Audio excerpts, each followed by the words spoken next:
Everyone, Alpha Eagle here again. Welcome back to my channel. I pray you're all doing well, and may God bless you all. Before we begin, be sure to like, share, comment, and subscribe. In this video, we will be reacting to the Avengers Doomsday cast reveal.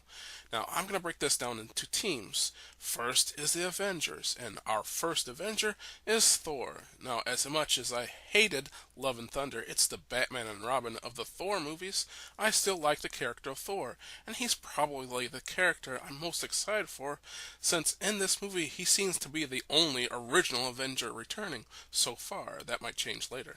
But the last time we saw Thor, he was cucked, taking care of a daughter of the man who tried to kill him. That never made any sense to me anyway. The problem is, what are they going to do with Love, or whatever he named the girl that he's stuck with? Send her with a babysitter like King Valkyrie? Or perhaps they will kill off Love, and frankly, that's what I would do. I would kill off Love and King Valkyrie if I had a say in this movie. Anyway, that brings us to Ant-Man.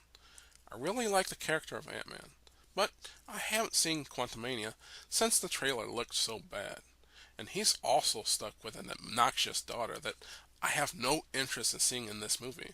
I hope that she's just ignored. Now, I wouldn't mind seeing Wasp again, though. And that's it for the Avengers, since I don't count the rest as Avengers. For an Avengers movie, it has very few Avengers actually in it. Then we have the Falcon and Falcon Dos. For those of you who haven't seen my Brave New World video, I didn't like the movie. So I'm not excited to see either of these diversity hires. I'm especially not excited to see Falcon Dos. I mean, is anybody excited to see him? Can anybody name one characteristic about this guy other than he's a Mexican Falcon? And he's completely useless. I mean, do we really need two characters with the exact same powers? Next is Shang-Chi, another character from a movie that I didn't like. Now, I guess the bracelets might be of some help in the movie, and maybe we might at least get some explanation as to where the bracelets came from. Moving on to the next team, the Thunderbolts. As I said before, the only two characters that I'm interested in seeing is Bucky and the U.S. Agent. The rest I don't care about. And they just spoiled the Thunderbolts movie, since the Task Mistress, the one with a woman's head and the man's body, is the only character from the Thunderbolts who is not in this lineup. So she or he is dead. Now, unfortunately, Sentry is still alive, and I despise that character. Next is the characters from the Black Panther franchise, another franchise without a main character. Shuri, M'Baku, and Namor return, and I don't care about any of them. I might actually care if they recast T'Challa. Next is the Fantastic Four. Admittedly, it's cool that the Fantastic Four are finally joining the MCU, but it's at the worst possible time. And ultimately, I have to see the first steps to know if I even want to see them in this movie. Now, I know that Pedro, I can't even bother to shave my mustache. Pascal is the least of the four whom I'm excited to see. Next is the X-Men. They are the team that I'm probably the most excited to see. Just like the Fantastic Four, it's nice to see them join the MCU. But again, it's at the worst possible time. At the very least, we might get to see them in their comic-accurate costumes like Wolverine, who hasn't been announced yet, but most likely he will be in this movie, or maybe in Secret Wars. However, Patrick Stewart and Ian McKellen are both in their 80s, so let's hope this will be their final time and they will get a good send-off. Finally, we have Loki. He's a great character, but he's not quite the best MCU villain. I give that honor to Baron Zemo, and I will die on that hill. I haven't seen Loki Season 2 since I hated the first season so much, but I heard that they made him Keeper of the Sacred Timeline or something like that.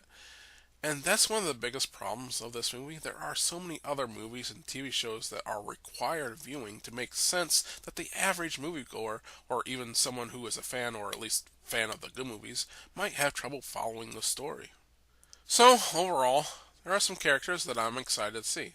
Unfortunately, they are outnumbered by characters I don't care about. And there are still some characters that I was surprised to not see. But there are two movies, Doomsday and Secret Wars, so the ones that weren't showed might be shown in the future. Now let's hear what woke activists like Grace Randolph had to say about this movie's casting. Where are all the ladies? That's right. And I don't want to hear it. I don't want to hear it. All right, let's talk about it. This is frustrating to me. Okay, first thing, notice how emotional she was. People on the left are controlled by their emotions rather than logic and reason. Because if you listen to what she says, none of it makes any sense. For example, notice that she asked, "Where are all the women?" What does that have to do with the quality of the film? Would having more or less women increase or decrease the quality of the film? Notice that she didn't say, "Where are all the good characters at?" regardless of which of the only two genders they belong to. Whereas my focus was on the characters who I care about, not what gender they belong to. Now this is where the representation argument falls apart. She wasn't concerned about the quality of the characters or the actors. She was only concerned with checking boxes and filling quotas. It doesn't matter if the characters are good to her. All that matters to her is that the movie has the correct ratio of men to women, whatever that number might be. And this shows how insatiable people on the left are. They are never satisfied. You give them an inch and they'll want a mile, and another mile, and another mile. Now just look at this cast. It's extremely diverse. It's filled with both men and women of all different races, ages, and sexualities. And Grace is still not satisfied. What else does Grace have to say? 27 characters were revealed yesterday. Only 5 of them were women. So now, sure, the Russo brothers have never been big on female characters. It's true. No, that's not true at all, Grace. The Russo brothers are woke left-wing feminists just like you. Remember, they directed Endgame, a movie that had that very cringy scene where all the women just happened to be all on the battlefield, all at the same place, all at the same time, tossing Spider-Man around like he was a rag doll. That's just factually wrong. What other facts can you get wrong, Grace? And to be fair, when the Avengers were at their most successful, they weren't either. They really just had Black Widow, and then other female characters would come in for assists, and we'd be like, Isn't that just fascinating? Grace just made a great point countering her own argument. The best MCU movies are the ones that just so happens to focus on men. And that's not me saying that. Grace just admitted that fact. Now, why do you suppose that is, Grace? Could it be that the best characters in the MCU just happen to be men? So now do you understand why there are more men in this cast than women? That the characters are good because they are men, there are good female characters in the MCU too. They're just few and far between. Now that's why there are more male characters in this cast. The good male characters outnumber the good female characters. Now you just can't add more female characters. The female characters you have in a movie have to be good characters. Focus on making the characters good first and worry about their gender and race later. What's next, Grace? we sure wish they'd get more screen time. And then Disney Plus came along and caused a whole lot of more problems. So anyway, the MCU has, also to be fair, had some major missteps with female characters, most notably Captain Marvel and She-Hulk. Although, I feel not having either one of them or both of them, but a missed important opportunity to fix these characters and to repair their relationship with the fans. Again, Grace is admitting that Disney screwed up She-Hulk and Miss Marvel. I'm not calling her Captain Marvel. Miss Marvel had 4 movies to get the character right and failed. She-Hulk had an entire series and she also failed. How many chances do they need? Now, I like both She-Hulk and Carol Danvers as characters when they are done right, but Disney screwed them up. You're not supposed to reward failure. What else, Grace? Wanda. I'm upset about that too. It's so odd because she is by far and away the most popular MCU female character. Look at the success of the one movie where she was allowed to be front and center, yet still barely used and certainly not used to the best of her abilities or even properly. Real character assassination there. And that's the last time we saw her. We were like, what'd you do to Wanda? Oh my God. Now you took her away? At this point, why didn't they put Wanda in this movie? Oh, I don't know. Could it be that she's dead? Okay, this is a multiverse movie, so they could bring her back, but why? Yes, I do like the character of Wanda when she's done right. Unfortunately, they ruined her when they turned her back into a villain. And notice that Grace even admitted that even though Doctor Strange had his name in the title, Multiverse of Madness was a Scarlet Witch movie, making it an MCU movie, adding to my argument that when you give these woke leftists an inch, they will take a mile.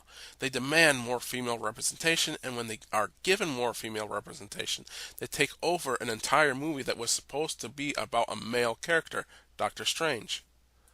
Besides Doctor Strange, Mom, Wanda was in several movies and had her own series, and Grace is still not satisfied.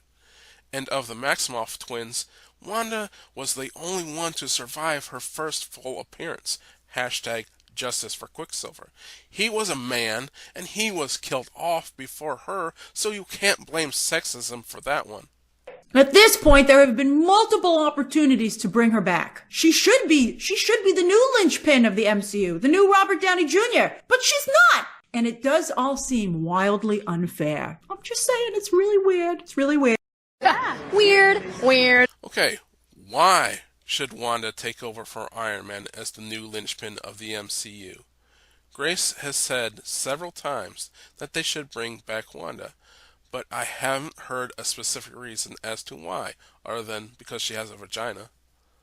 Now, if I had to argue a reason to bring Wanda back, it's the same reason why they should put Doctor Strange in this cast. Because Doctor Doom uses magic, and they need a magic user to fight him. So, unlike Grace, I actually gave her a valid reason instead of just, she's got a vagina. And notice that Grace didn't make an argument for putting Doctor Strange in this movie. I wonder why. Now, I think what's particularly shocking about this list is the lack of female X-Men. Are you kidding me? Female characters have always been a huge part of the brand in every single iteration, even the live-action movies. I mean, don't get me wrong, I am thrilled that Rebecca Romijn is back as Mystique. But where is Jean Grey? Where is Storm? And how do you have Gambit and no Rogue? I can only hope that these are some of the deals that they're waiting to close on. How would you feel about the X-Men with just one female character? Okay, I had a real hard time pausing on that one because I'm just so upset about it. Okay. I actually agree with Grace here. I want to see female X-Men too. And yes, I'm thrilled to see Rebecca return as Mystique. But I'm probably thrilled to see her for different reasons than Grace. And I would also love to see Storm, Jean Grey, and Rogue again. But I think Grace answered her own question. They're probably still negotiating their contracts. But leftists don't use logic. Grace, did you happen to notice a major X-Men character who is also not on this list?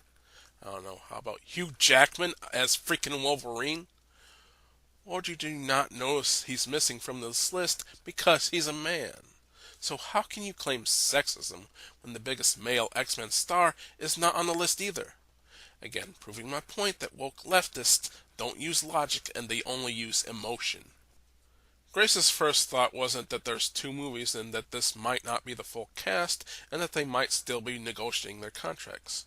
No, her first thought is, it must be sexism. That's all these woke leftists think about, is either sexism, homophobia, or racism. That's about it for this video. Be sure to like, comment, share, and push that subscribe button. I'm Alpha Eagle. God bless you for watching. God bless America. And I pray that Grace and the rest of these woke leftists think for a second before they automatically go on a rant about sexism, racism, or homophobia. I also pray that these movies are going to be good.